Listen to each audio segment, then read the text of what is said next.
Il-briju tal-Karnival organizzat minn Festivals Malta beda ġimgħa qabel fil-Ħamrun u Santa Venera. It-toroq hawn diġà mtlew bil-kuluri, kostumi, sfin u l-mużika. Fil-Ħamrun u Santa Venera qed ikun organizzat karnival fuq skala iżgħar.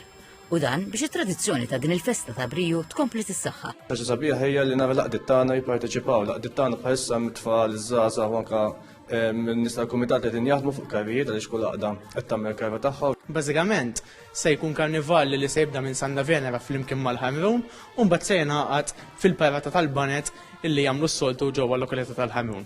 Flimkien mal-karrijiet il-pubbliku se jkun jista' jgawdi wkoll minn sfin u attivitajiet tat-tfal li se jsiru l-ħadd. Fl-istess ħin, il-Culture Hub fil-Ħamrun qed jospita wirja speċjali dedikata lill-istorja tal-Karnival. F'din il-wirja l-viżitaturi jistgħu jaraw kostumi antiki li ntużaw matul is-snin flimkien ma' ritratti tal-passat li juru xeni u momenti memorabbli mill-Karnival.